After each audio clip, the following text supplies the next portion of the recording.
everyone? Welcome to another episode of It's Okay to Pee a Little. This week I have a very special guest calling in from Florida, my teammate on the Fortis Powerlifting team, Rachel Baxter. So thanks so much for joining me, Rachel. It's really great to see you and chat with you. I haven't seen you since like December, or no, oh my God, May. SummerSlam. Yeah. SummerSlam. Yeah. That one went away. So this week I wanted to talk about when training and life events clash. I've talked briefly about this in earlier episodes, but I really wanted to dive into this topic. I think it's really important to just talk about how things just don't go our way. As much as we want our training to go our way, it just sometimes things happen. So before we kick it off though, Rachel, let's chat a little bit about your fitness history. And how you found the Fortis powerlifting team. So when did you start lifting and what inspired you to start powerlifting? So I did bodybuilding briefly. I had a brief fling with like bikini competitions and stuff like that back in Las Vegas where I lived, because that was the thing. Like if you lived in Vegas and you were in fitness, like it's pretty much a rite of passage to do a bikini show. Like, and I really liked it, but then I ended up finding powerlifting and realizing that it was all the parts I liked without all the parts I didn't like. Right. What I loved was like the hypertrophy phase of you go to 15 reps to failure, you get like a nasty wicked pump, like all that good stuff. But then, closer to the show, you start cutting out weights, adding cardio in, cutting your carbs, and just like all that, the water cut, all that brutal stuff. And that wasn't super healthy for me. Because we're both smaller lifters. Weight and body image stuff is always going to be like kind of a factor to play through in training, and I think that kind of nagged at my worst tendencies. And so during COVID, when I moved down here, I attended a powerlifting meet, the Northwest Florida Open, and I saw a bunch of ladies lifting with a bunch of men. And most of them were Fortis. It was actually your sister was competing at that. Oh, no shit. So, yeah. So I got to see her compete. I got to see a couple other people, and most of them were Fortis athletes. I remember seeing like Nate, and I think Liz was also there, like kind of handling everyone and seeing it. I was like, that's interesting. I should figure out where they're from. And I like, they had the shirts, obviously, the branding, the marketing was all in place. And so I ended up I looked up a couple gyms in the area, but I reached out, and Fortis, like from the minute I stepped in the gym, I was like, oh, okay, like I'm going here. I needed a coach because I wasn't going to just try and program myself. Like I know like 5-3-1 or strong lifts, like there's programs you can plug into, but I really wanted to like learn what was best for me and not just like kind of send it, like just do whatever I'm doing, because I knew like I needed help with form and technique and all that stuff. And Nate from like day one took me through like an SBD day, gave me some like tips that already had helped change everything, and I was like, okay, this is a cool place. And I got to see like seeing it doesn't necessarily make or break, but it does matter to me seeing other women compete. Like I think I notice where it's only men, and that isn't necessarily like a bad thing for me, but I think I notice it more, and I have a lot more comfort when I can see, oh, okay, so this is a like unisex environment. This is not a traditionally masculine environment. It's a great,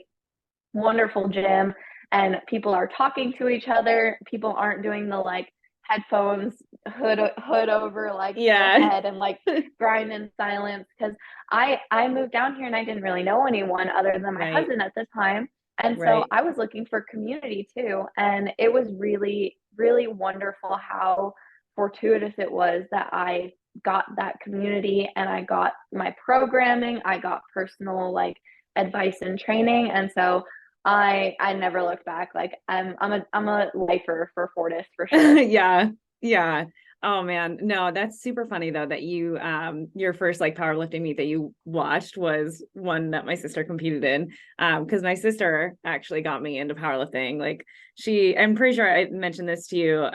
But she was like, oh, I'm training with Nate and Liz at this really cool gym down here. And like, she didn't know anybody either. So I think that was just a really great like introduction for her to like other people outside of, you know, the military community that she was in. So that's awesome. Like I love hearing that story too, that like, you know, Nate and Liz just like accepted you into their family. That's Oh so yeah, awesome. 100%. Yeah, it was Yeah. really great to find. Yeah. Was it a weird switch to go from bodybuilding to powerlifting, or was it not really like that? I mean, it's different, but it was it like a struggle or? I don't think it wasn't a struggle because it felt so much better for me. Yeah. Like because it was essentially all the accessories you do for a bodybuilding split or whatever, but Yeah. you just have the heavy compound at the beginning, or you have your main lifts. And Yeah. I love my main lifts. I love them. Like I love squat, bench, and deadlift.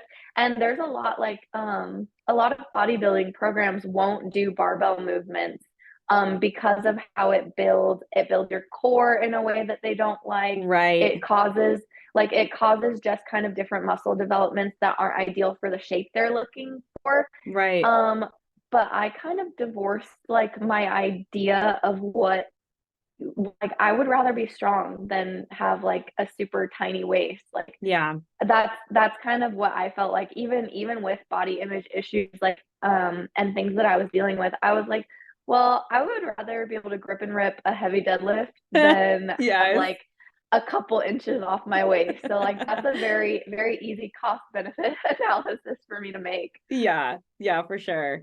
When you were competing, how many shows did you compete in when you were doing bodybuilding? Just one. Just That one. was it. Yeah.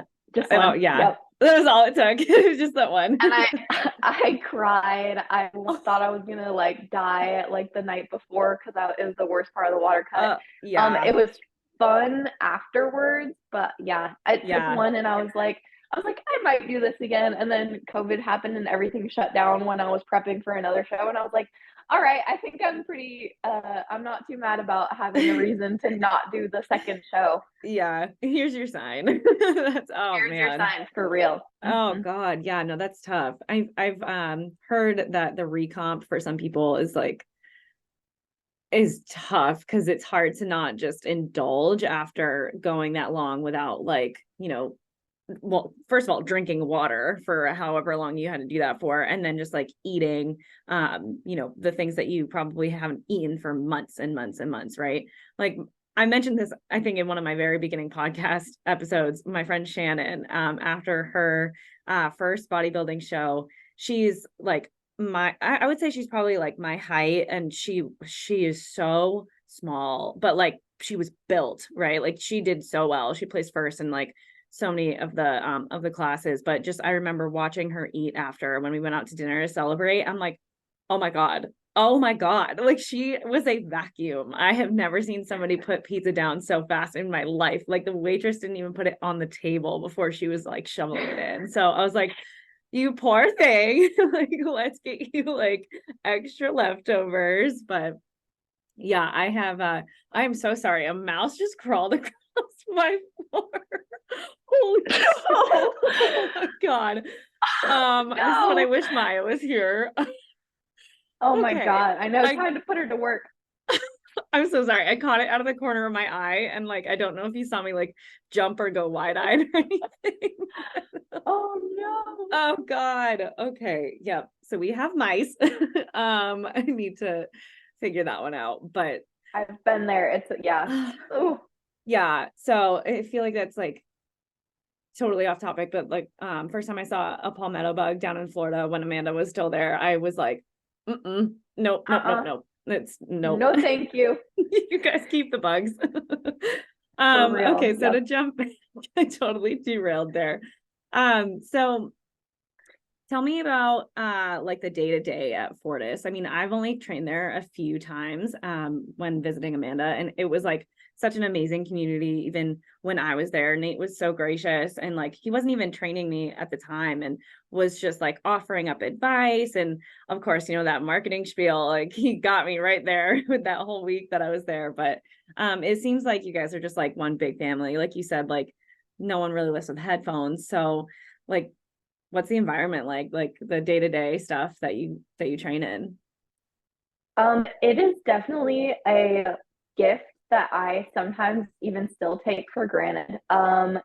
It Yeah, is like you walk in, someone always says hi, like whether or not they know you, and there's always like there's always at least a couple people there, and usually a coach or two, and so that kind of just presence, and it's all an open gym, you know, the kind of right. layout, and so we have just kind of a really like I think it fosters the openness in the community.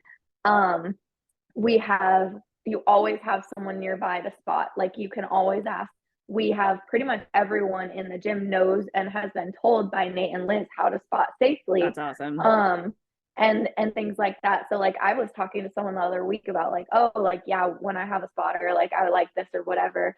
And they're like, oh, you have a spotter in the gym? And I'm like, yeah, I have like, I don't know, 60 or so, like depending on who's in the gym, like, and I it's kind of crazy how I took it for granted, even knowing how unique it is. But yeah, there's a lot of people who come different times of day. I used to be part of the 5 a.m. gang, so there were a group of us that would pretty much show up there before going to work. There's some late afternoon people, there's Yeah, some um, early mid-morning afternoon people, there's some evening crews, and so there's kind of like like waves of people, and so I kind of had a fluctuating schedule throughout the past year, and so I kind of got to see everyone, and it's really a nice thing because either no matter what time I was training at, there was always people there for me to talk to, people right. to have even like asked like, hey, did that look like it felt like 1,000,000 pounds? Because it kind of felt like it. Yeah. And so that's one of those things that I really like is being able to ask how it looks from the outside because video, obviously I always video, but it's another thing to see like someone like be able to tell how they're breathing or Yes. like if they're like struggling a lot or like if they're like just seem like they're struggling mentally but it actually looks really easy. Right. We all give that kind of feedback to each other, and I think that that's a testament to the knowledge that Liz and Nate give, because I mean you're a client of theirs too, so you know, they don't like gatekeep or like hold all the knowledge. They're not just kind of like those people who are like do this and do it because I say so. Right. They really try and equip you with the knowledge to be a good lifter, and so that has given me and everyone else the ability to be like, hey, I think you went like forward on this movement, and I think that was probably why it felt like this.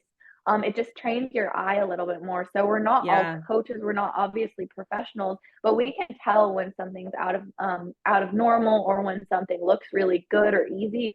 And so it's really nice. And plus we get to compete together. So I know the range of most of my friends' numbers and stuff like that. And so it's just really nice to feel go in every single day and be part of the journey together. Yeah. Plus, a lot of us are on the same meet cycles, which I've found really funny because you know how the meet cycle goes. You feel like sore, you feel tired, you Oof. build up that fatigue, everyone gets cranky. Like the month before meet week, I'm like, I'm not gonna let what anyone says or does hurt my feelings because we're all basically like the tiredest and crankiest we're ever gonna be. Yeah. Um, Yeah. but we're all going through it together. So we all know, like, you'll walk into the gym and be like, man, I'm really sore from yesterday. It felt like a ton of bricks. And then someone else will be like, oh my God, I thought I was crazy because that's exactly how I felt too. So Yeah. it's really nice to have that, be on that kind of journey and going through those waves together. It's nothing like I've ever experienced with anything in fitness. Like, even when I did sports in school, like team sports, it didn't feel like as much of a team as Right. Nate and Liz have built. Yeah. Yeah. No, I mean, even being one of their virtual clients, I mean, I can see that obviously from the outside, but also, walking into my very first Fortis Powerlifting team meet in the sense of, traveling down there for the December meet, the Iron Breed Open. You were so like welcoming. We had never met in person before. And I just remember like meeting you, meeting Skyla, I think, and then just like a bunch of our other teammates that obviously have seen like on social media. But I was like, Okay. I like immediately relaxed. Like it was a nice, like welcoming feeling. So having that day to day, I'm sure is just like so much better, like to help with like training. Which is actually, like a super great segue into our topic today. So like I know for me personally, when Mike and I have like rough training days or something, right? Like our gym and our community is a little bit more uh I want to, they're not, it's not like a community like Fortis. I mean, it's still community, but it's nothing like, someone walks in and like something's kind of off, or, like their training is just going to be a little bit harder. We all kind of keep to ourselves, and just like you said, like with the headphones in the hood, like we just go to work. So, do you think like going through some major life changes, like you just had a huge career change, like, do you think that like for training that helped you, like having that community and like that support during like that time? I mean, do you think it like helped in terms of like progressing your training, or like stopping altogether, or? Oh, definitely. It definitely did. I mean, I had a lot going on in the past year. Um, I have had a lot happen, and the community and the friends that I have at Fortis are largely responsible for like me getting through it and me feeling like I could do whatever I needed to do for me, um, and still be part of the community and still like work and progress and grow along with them. Um, I don't know, where should I start? Like from the closest or yeah, I'm gonna start from the beginning. So I ended up, and this was a little bit different. I ended up going through a divorce through the past year, like separating, moving out, all that stuff. And that one was a little tricky because it was with someone who also went to the gym. Oh Um, gosh.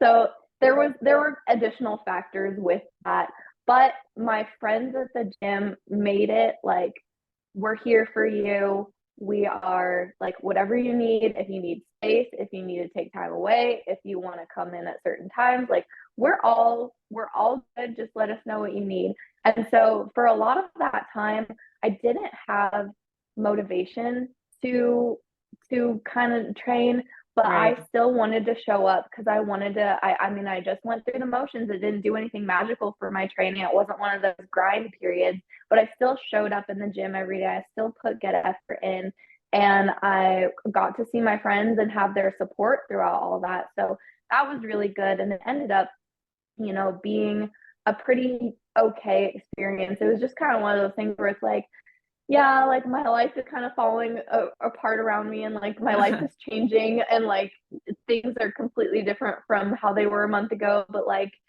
I still walk in and my friends don't treat me any different. Like they're here Yeah. for me, they're here to support me. And that was really wonderful because I was really worried that a lot would change, and like that I Yeah. would, if I needed to take a couple weeks off for like my mental health or things like that, I was worried, like you worry even if you know that you're good friends with them that it might change things, but it didn't. Everyone picks up right where you left off. It Oh doesn't yeah. matter if I haven't seen someone in weeks, like they still are wonderful, like great supportive friends. And that was really reaffirming and helped me, even if it wasn't a great motivation, I guess kept my discipline.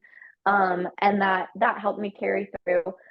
Um, and then, I had to drop out of December. That's why we weren't Yeah. competing together. I And that know. kind of sucked. But I think it was the right choice because Yeah.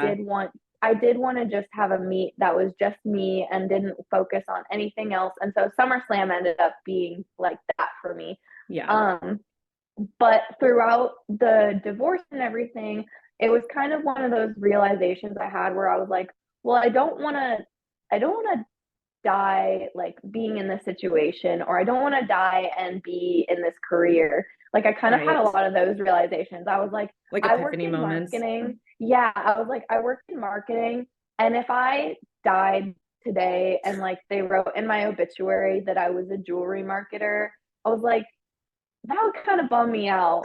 Like I was like, Yeah. I don't want that to be my like defining career. And it wasn't definitely supporting me because I went from having dual income and being supported to having to figure out how to make ends meet for myself, Yeah. and for my dogs, obviously, because they need the life that Oh yeah. only the best for them. Um, Absolutely. and so I was like, it's time for me to get back on track with the like things that I want to do. I love being in school. I love being able to push myself. And so I decided to kind of offboard my job. I worked full time and went to school part time. And now I'm to where I'm working. I quit my job completely and I'm a student full time. And so I went to EMT school and now I'm in firefighter academy so that I can be a firefighter EMT. And That's amazing. yeah, it was really rewarding, but it was also very hard because I was working full time in a job I knew I didn't want to be in and wasn't going to be in. So I had kind of like senioritis. Yeah. I was definitely not giving maybe 50%. I was maybe giving 50% at the job at that point. Um, and then I would have to try and train. I would have to try and study. Mhm. I had school on Saturdays and clinicals on Sundays, so there was a good stretch where I did not have a single day off. Oh But God. and my training definitely, my numbers didn't suffer, but my consistency suffered. So it was like, here I'm going at 5 a.m., here I'm going at like 7 p.m. I'm skipping SBD day or I'm skipping my secondary bench. Hmm. It was all out of whack for a minute there. Yeah. And some days I just had to take entire like chunks, like 3 or 4 days off, and then I would try and cram all the rest of my training into those other days.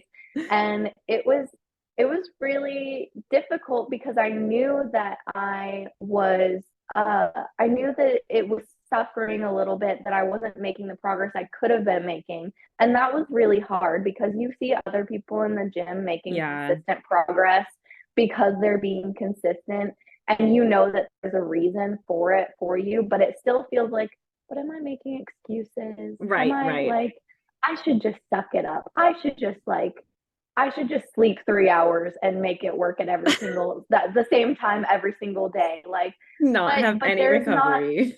yeah, there's no benefit to that. And that was something that really I struggled with. And the best thing I came out of from that period of like, you know what? Showing up is better than doing nothing. If your training suffers, you know the reasons and it's Yeah. not a mystery, but you don't have to beat yourself up about it. And you can still be kind with yourself because Hmm. you're doing what you can.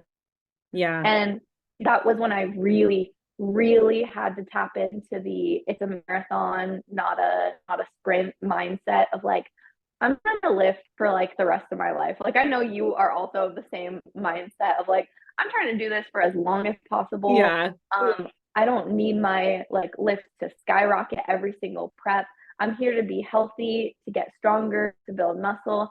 And that is a lifetime process. And so I really had to view it of like, this is just this much of your Hmm. journey. You have so much longer left to go. Like you're riding the struggle bus, but like the ride's gonna smooth out eventually over time. And so Yeah. that was that was really I think it taught me the most was that period. It was like January to May-ish or so.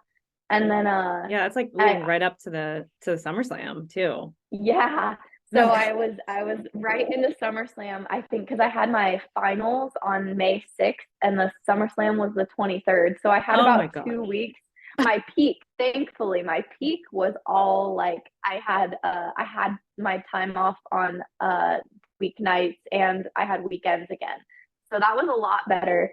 And I ended up, I didn't PR. I PR'd my total and my squat. Nice. And that was my first like mixed victory, I think, of like not PRing every single thing and not PRing like squat, bench, and deadlift. Yep. But I really liked it. Like I enjoyed that it was like, oh, so there's mix, like there's maybe you're a little hungrier for more on bench. You're frustrated about how deadlift went wrong, but there's more to learn from. Oh my God, I know. No, I'm so Did you sorry. pick that up? Oh my God, it's going crazy. Is it still there? If I can catch it, I will turn my camera. I did not. I'm so sorry. That time I actually like saw it My like gosh. That's so funny. okay. I thought you were commiserating because you remembered how my deadlift went at SummerSlam because that. I remember your second deadlift. It was like, I don't know what happened on your second deadlift. It looked like I feel like you had it at first and then it was like it was a really hard lift for you, but then you smashed it on your third. Yeah, Um yeah. oh shit, so sorry. Okay. Oh my This gosh. this guy is ballsy today. We've seen him a little bit this week and he's Mm. just or she, and I don't know. It's a big one. Whew, I did not mean to Another totally guest, derail another that. guest on the podcast. Seriously, uninvited. Go away. Oh gosh. Yeah. It's so bad. It's like Portland is just like there's mice everywhere. You can't do anything about it. It's like No, oh yeah. yeah. So sorry, really quick to jump back in. You were talking about your second attempt deadlifts, I believe, for the mouse weight Yeah. experience. Yeah, I was out of position on my hook grip, and so it just made everything like I collapsed kind of forward, and I fought to like lock it out, and I did lock it out. Yeah, it was But the longest fight. I do remember that. It was a really long fight. yeah, but I hitched and had downward motion, so like it was red lights all around. But I went back and took it, and I got the same weight for which 315, which is a matches my comp max. Mhm. And I got that one. And so that was one of those things where it's like, oh, not everything is like instantly to the moon, like stars and Right. rainbows, but Right. there are so many different ways to celebrate victories. And so Absolutely. that was really important for me. And so I felt like I caught my like stride. And of course, that's when that's when you should know that you're in danger. Because it was it was just after like my birthday in mid-June, um, that my dog Ollie got sick. And he got so sick so fast. Um, we found out it was a cancerous tumor Oh on his God. leg. And um he went from like super healthy, super happy to like being a little off and then being very off. And I got him to the vet. And within 2 weeks of the first appointment to like the like next time that I like brought him in, he had lost like 10 pounds or something. Oh God. And so he like dissolved really it was really bad. To the point where like I was carrying him up and down the stairs and he couldn't walk anymore and he wasn't eating. Um, and he passed away just a little bit after 4th of July. And like the divorce and the career change and all that other stuff that I'd gone through, I was like, I can find some like good in this. Like there's a good outcome of like this is healthier, Right. this is better, this is more for me. But with that, there's nothing good about it. And so Mm-mm. it devastated me more than like the entire past year combined. Yeah, I think absolutely. that was the first time that I took a week off of training. So I had to take like I took a full week and just did not show up because I Yeah. was just wrecked. Yeah. I tried the day after and I cried to Liz in the gym and I like showed up and did like maybe a couple things and then I was like this is not like Yeah. this is not training at this point. Like there's no mental development happening. There's barely any physical stuff happening. And so that was when I had to take off for real, for real. Like that would be what I Yeah. consider my biggest break from the gym. Yeah. Um yeah, it was just like I think the fact that I couldn't find any positive in it and I couldn't really drive myself to be like this is something good to work through. Like my three dogs are like the only thing I care about. Like I mean, Maya's your Fur world. babies. Oh Um God. for Yeah. babies that it just is like a part like I just lost a part of me and Yeah. then um it was I didn't realize like how I guess how much it was going to affect me because I thought that maybe I should just be able to work through it. but I knew like every morning waking up, I just wanted to go back to sleep. I just Yeah. wanted to like lay in bed all day. And I took a week and I did it. And then I said, okay, I'm not going to like do that anymore, because there's a point where taking a break is going to be good and offer me mental relief. And then there's a point where it's going to be worse for me because I'm going to detract from my progress and all Yeah. that stuff. So Yeah, I absolutely. had to really audit myself for that balance. Yeah.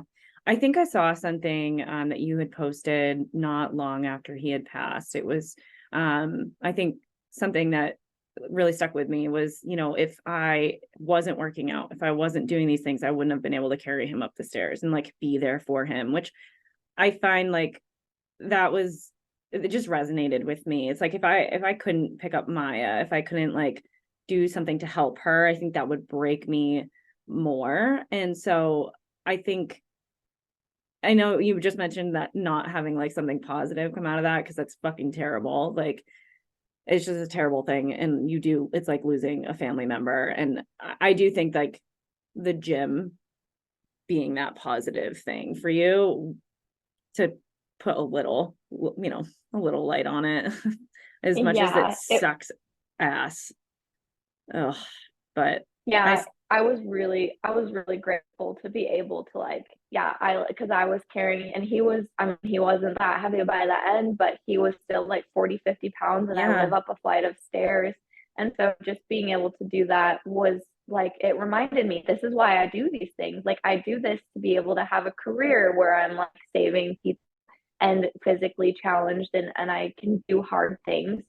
And that was one of the hardest things I could do. But yeah, having the gym and having the people in the gym to support me through that, and to say like, we're here for you, take all the time you need and come back to us when you're okay.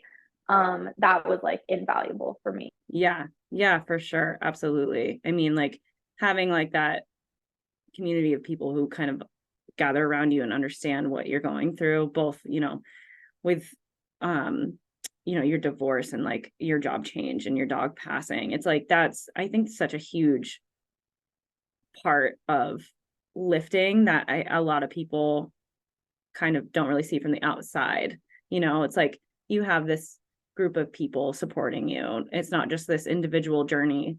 I mean, for some people it might be, but like if you're lucky enough to have like such a great community like Fortis, like it changes the whole thing, I think, you know. So it's definitely awesome to have that, for sure. But during like all of these like major events, how, I mean, how do you keep yourself from feeling like super discouraged with training? You mentioned, you know, it's hard to not like compare yourself a little bit to how your team's doing and like all of these PRs that people are hitting, or just like the overall progress. So like, did you find that there was anything that kind of kept you from feeling that, or did you just kind of battle it?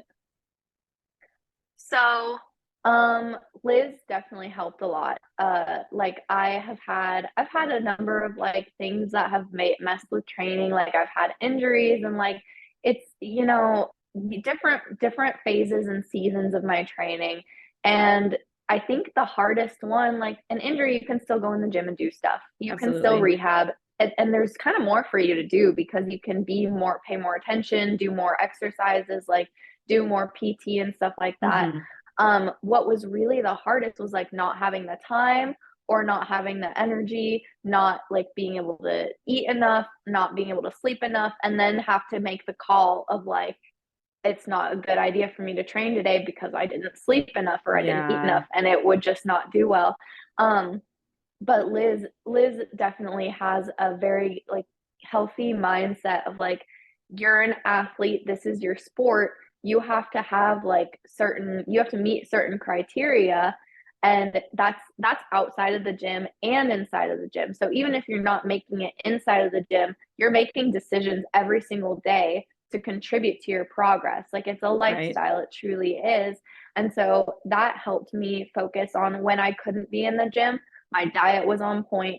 I made sure I was sleeping. I did Hmm. my best to like manage everything else I could, because the gym is just like a byproduct where you show the progress or the result of all the other stuff you Yeah. did. you know, outside of diet and sleep and recovery and all that stuff. So she helped me kind of refocus it more than just getting in the gym and gripping and ripping weights. Like there's so much more to it than that.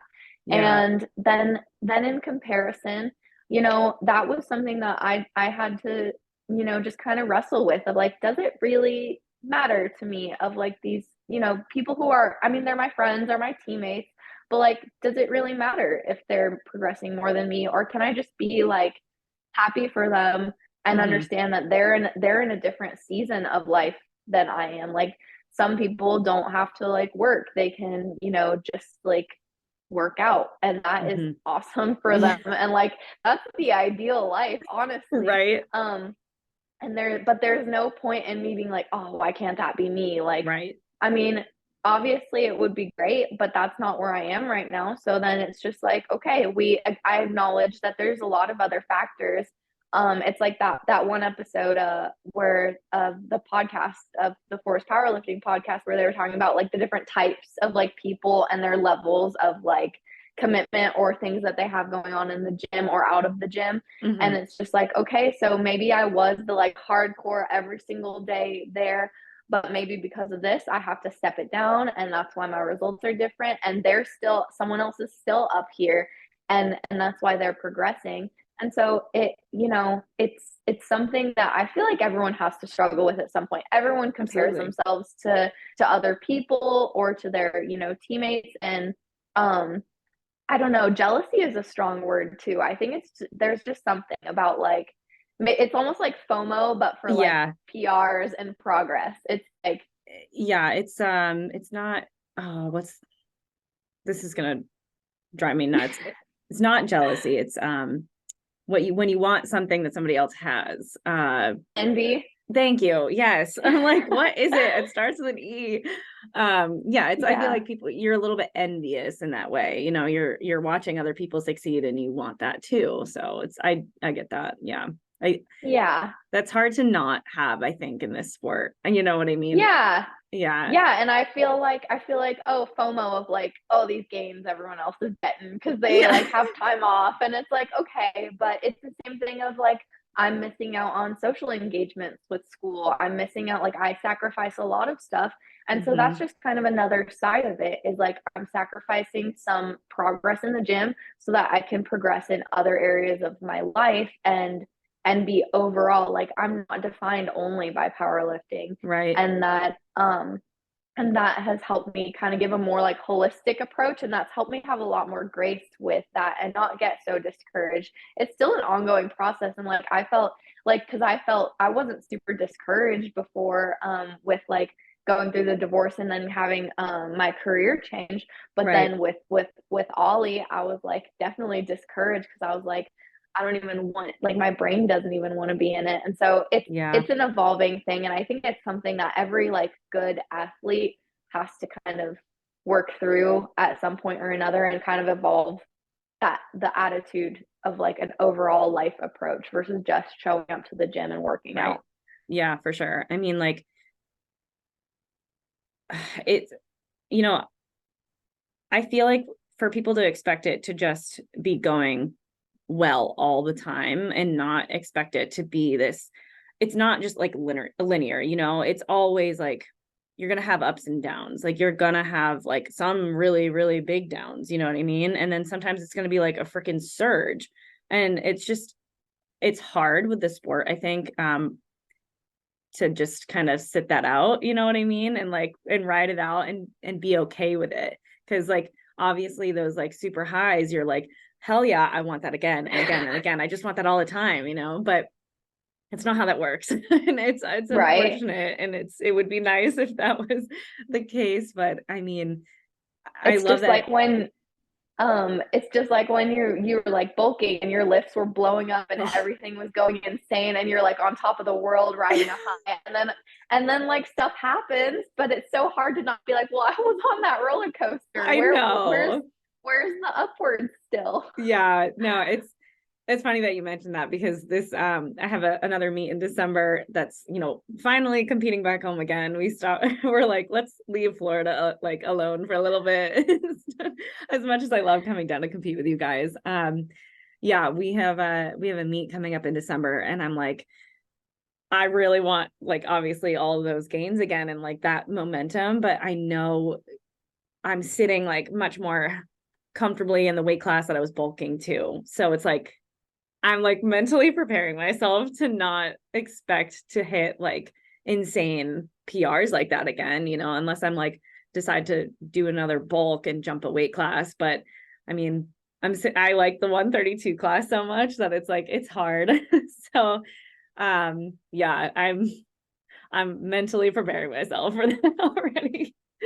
So, oh God. But I do find it like super inspiring for, you know, as much as that you have as much as you have gone through, that, you were able to put like your mental health first and like take a step back and know when to like call a meet. Like the fact that you pulled out of the Iron Breed Open, that's a super tough call, I think, to make. But like the fact that you knew to do that is really inspiring, and just like recognizing like your mental health also matters, and it's like training is great, and training does like help balance some of that like mental toughness out, if that makes sense, like stuff that's going on. But like knowing when you need to just take time for yourself and not be pushing yourself to compete and like be under pressure of an upcoming meet. I think that was that's really inspiring. I don't know if I would have done that, to be honest. Like I think that I would have been like, well, I'm in it. And like,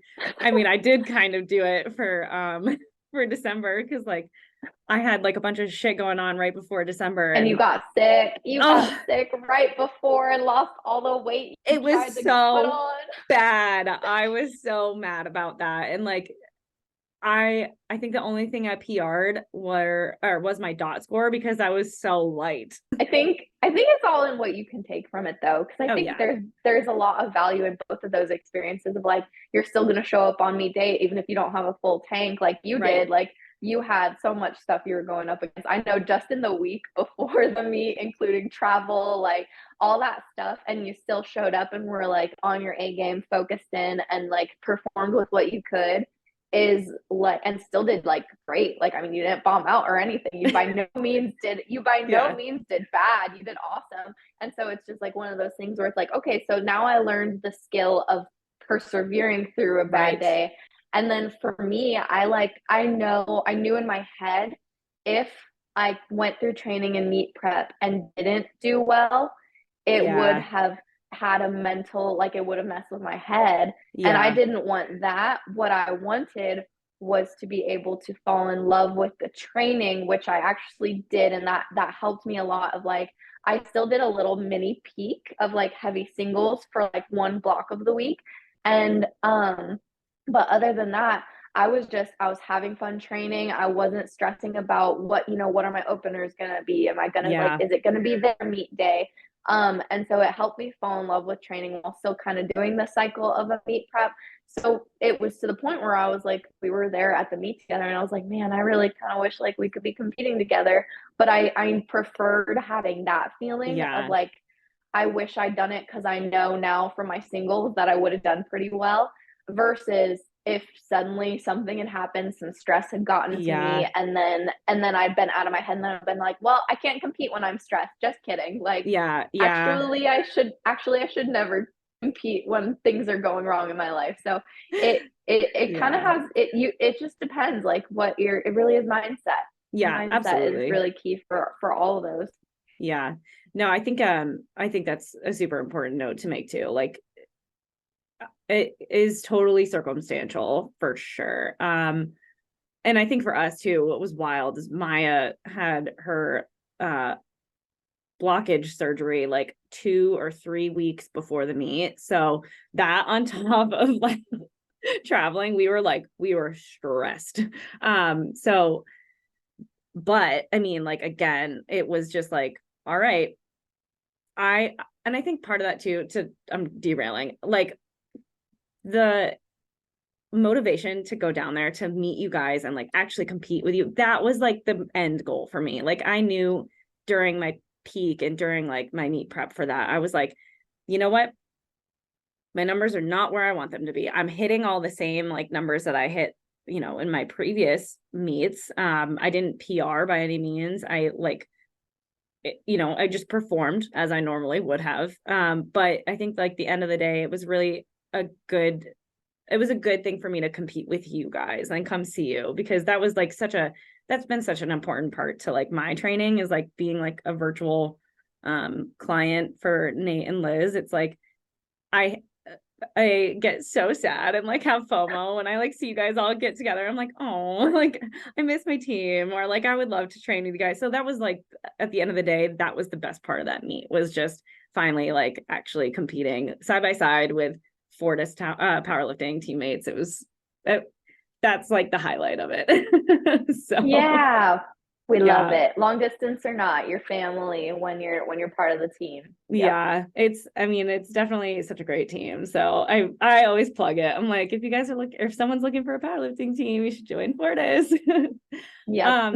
Is there like any advice that you would give someone who might be struggling with like the impacts of like external factors of their training, and like just not really seeing where they would want what they would want to from their training?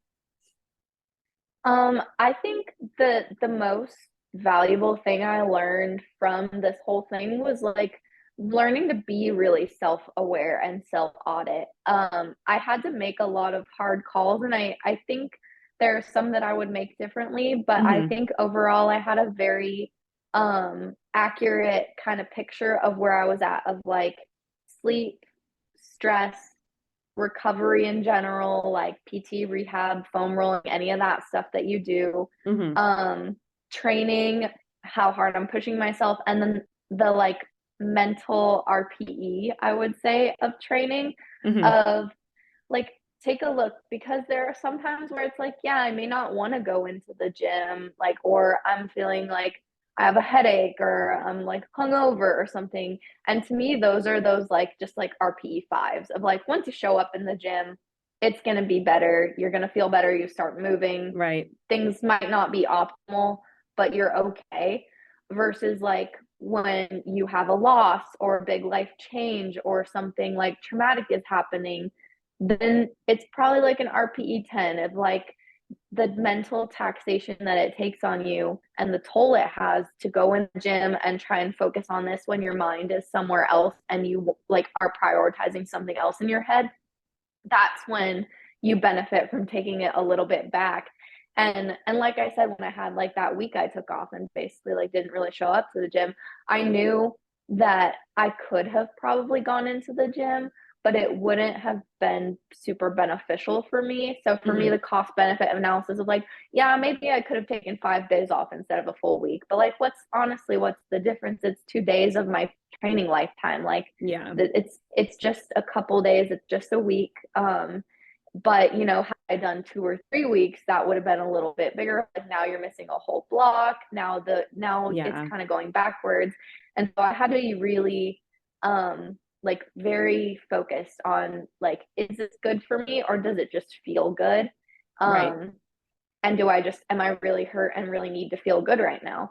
And so then being able to take stock of that is like, I think, a really important part of being able to compete in a sport and to do a sport that is at like a decently high level. Like we compete, we're not just like training in the gym. Right. So we need to have a competitor's mindset no matter what level we might be at.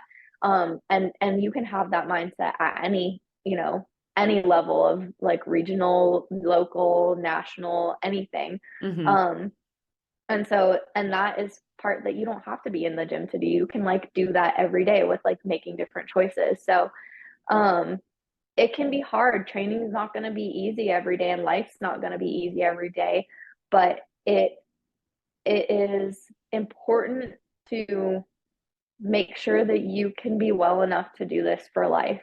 Yeah. Like there, I would rather have to say, see you later to a friend for like a month or, a couple months if they take off. A couple of people in the gym have done that.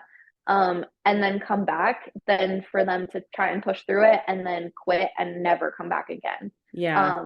Like Yeah. that would be the saddest thing to me. So it's a very easy trade-off for me to say, yeah, take your time.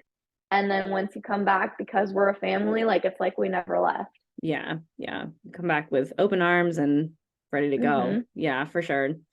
No, I agree. And I think too, this kind of goes alongside with just like recognizing what your body might need, whether that's like a mental break or even like a physical break of the gym. And I think when you do have that competitor mindset, it is a little bit hard sometimes to be like, okay, no, I need to take a step back, because it is, like you said, I would hate to see anybody kind of just get burnt out from pushing themselves so hard and like trying to like make it through these like challenging times, whether that's physical or mental. And it's like you don't want to see somebody burn themselves out from powerlifting, and especially like, you know, if it's someone that you really truly care about, it's that's unfortunate to see for sure. And all you want to do is just be like, no, like support from afar. But yeah, no, it Yeah, is. if someone has a quad tear, you're not gonna be like, man, what are they doing not in the gym? You're gonna be like, Yeah. whoa, take your time, like Be like, sit down.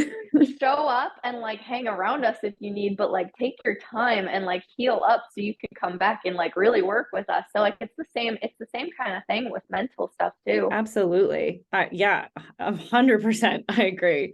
Yeah. I mean, I, it does suck. I mean, like physical, like you kind of mentioned, like physical injuries, it's like you can kind of do some stuff to work around it. And I think finding what that is for your mental side too, to like work around it is really essential. So whether, like you said, whether that is like, just showing up for a little bit, say hi, or like take some time, completely separate and just like take a break. It's, I think, just important to find like what it is that you need to supplement that, and just make sure that everything will be okay. And like training will be fine. Weight will be there. You can come back to it. It's not going to change. Weight is weight. And it's like, you can always pick it back up again and just start training. So, I mean, again, Fortis is a great community to like definitely help someone do that. So I'm glad that you have like them in person to help you, like to have helped you get through all of that. Cause that is like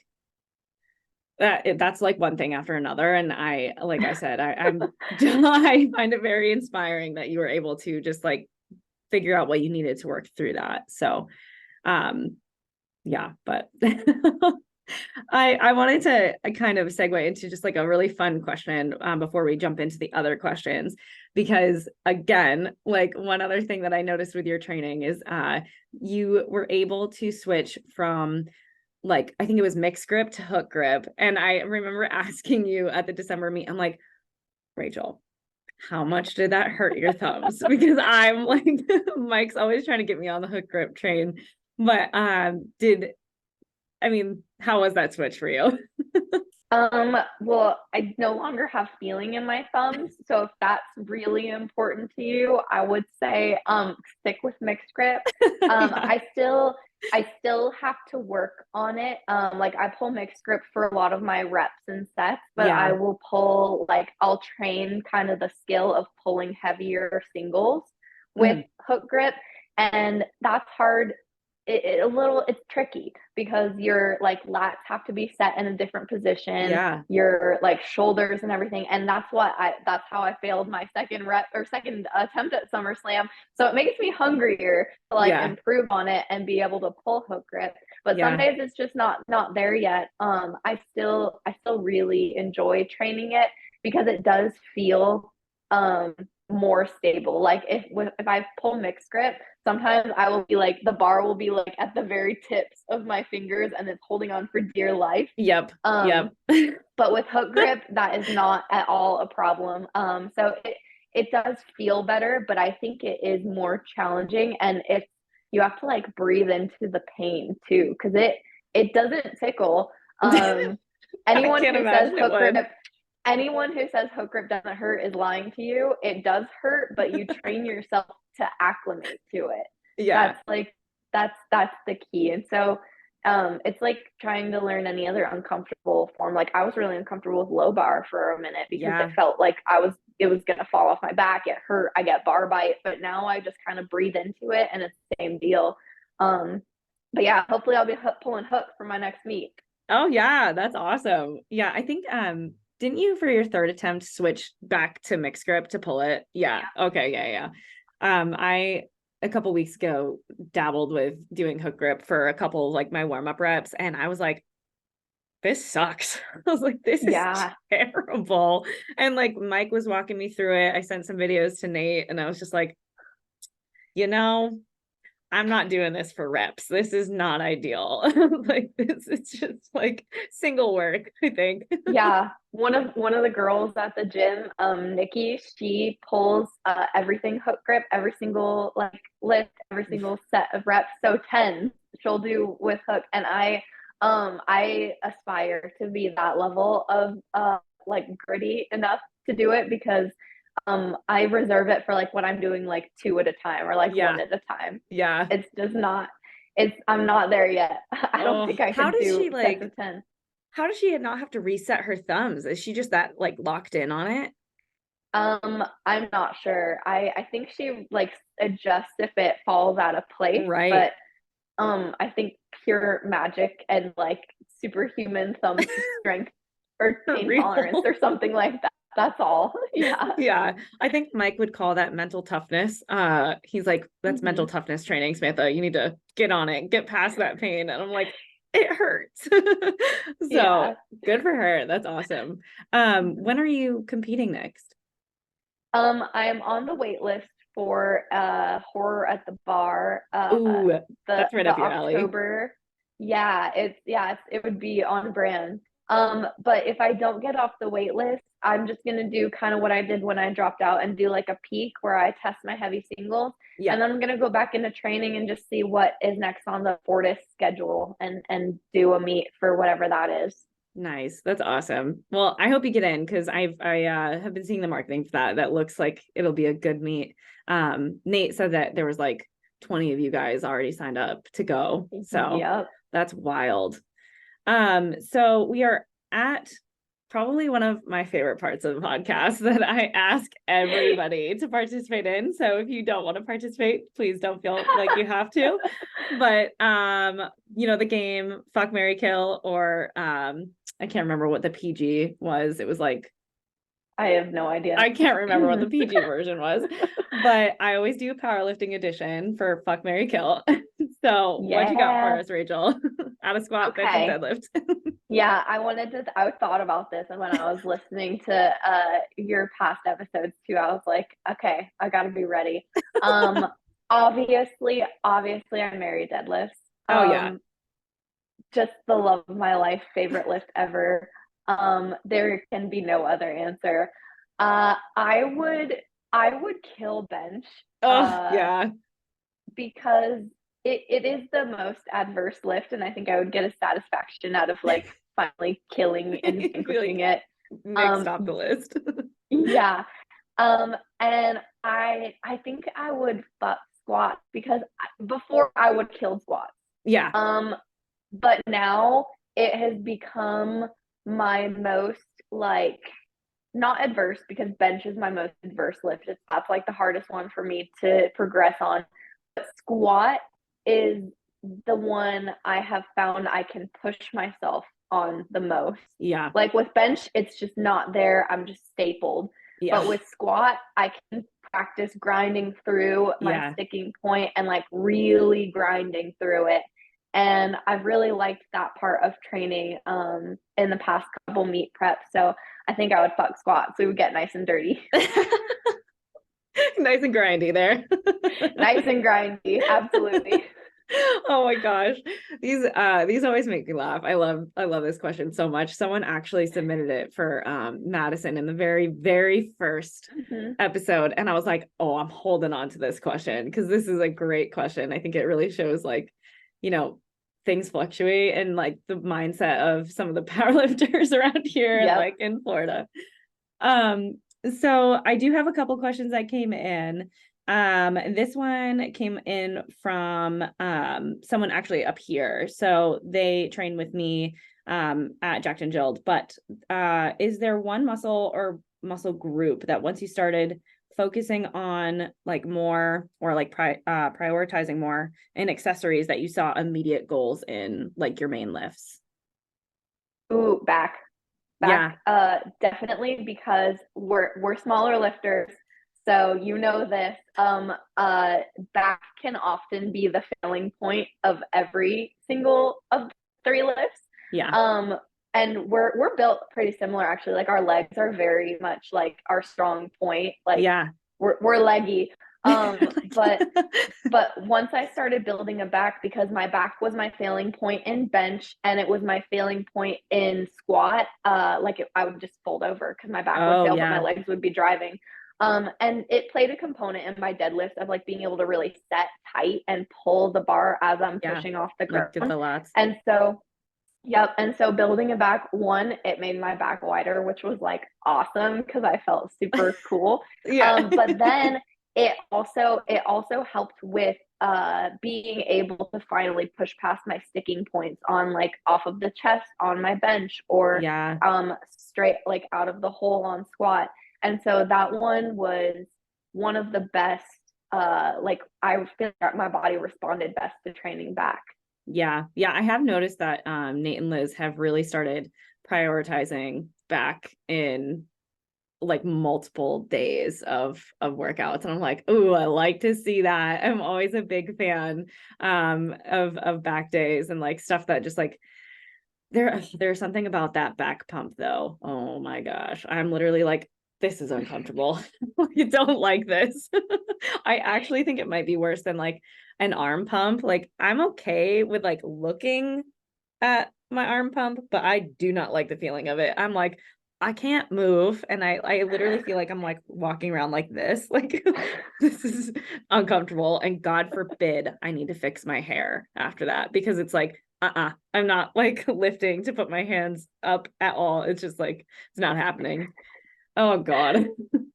So the very last question that did come in was what's your favorite pre and post workout foods? Ooh, okay. So post workout, um I love to keep it simple. I like, well, I mean, I'll get a little fancy, but I'll have like a like chicken sausage or like ground turkey. Those are my two favorites. Mm. With like rice pilaf, like the Uncle Ben's. Oh Oh my yeah. God, I love Uncle Ben's. I feel like powerlifters should be like sponsored by Uncle Ben's. Like they should have like dinners at every meet or something because Yeah, seriously. it's just such a staple. I It's so know. easy to have so much flavor and sodium and all that good stuff. Oh So, and yeah. then I have a Trader Joe's green chili sauce that I really like. I put that on everything. Ooh, that sounds It's so good. good. Oh, It's so good. So that's my post workout. Like I like just some real simple carbs and protein and just like refuel. oh For yeah. pre-workout, um I I kind of change it up. So like I'll have sometimes I'll have like it's in the earlier morning, I'll have like fruity pebbles Ooh, yep. and yeah, fruity pebbles and like Fairlife. That's a good combo for especially when I'm in the morning and it's my only meal before I eat or before I work out. Yeah. I just get some quick stuff in my stomach, get some quick carbs to use up. um, I think that would have to be my favorite. Sometimes, ooh, no, my favorite is a peanut butter and jelly. Oh, I have a yes. I have a PB&J before Saturday deadlift, and that's like the highlight of my week. I'm gonna have to try that next time because usually I'm just kind of like a toast person and I'm like, ugh, I get like really sick of it. I'm like, this is like not doing it for me. But that actually sounds like it would hit the spots right before deadlifts. And so also Mike just the other day he put we spoil Maya, just so you know. He put peanut butter on like one piece of bread and like folded it over and he called it a peanut butter fold over, not a peanut butter sandwich. And I was like, huh, that's a new one. So I don't know. I mean, do you call them like, I mean, it totally Peanut makes butter sense. taco. But yeah, like peanut butter taco. That's a good one too. But I was A like, fold over. yeah, Wow. I know. I was like, so official. It makes so much more sense, because there's no jelly. You just fold it over and like not another Yeah, piece of bread. I've never heard that, but that's a good one. Yeah. Yeah. Oh yeah. No, it stuck with me. I like immediately texted my family. I'm like, have you heard of this before? And I just sheltered. But no, it was a new one. Oh my gosh, I love Mike. I love just the little like phrases Mike can drop. Like I think these are good cookies. Lives in my head rent free at this point. And fold over is a great one too. Sticking that one in Excellent. the bank. Keep them coming, Mike. That's great. Oh gosh. Well, Rachel, we are at the end of the questions and at the end of the podcast. And I just really, really appreciate you, taking your time today, your rest day, and just chatting with me about, some pretty heavy topics and just sharing your story. So I really do hope that we get to share another platform together soon. One was not enough. I would love to come compete with you again. Yeah, let's do it. I'm down. Awesome. I could come up to Northeast. I went to school in New Hampshire, so I love the Northeast. So I would Yeah. always love an excuse to come compete up there. Yeah, absolutely. I mean, doors always open for you. So definitely let me know if you end up like seeing one that's of interest. Wonderful. Thank you so Awesome. much.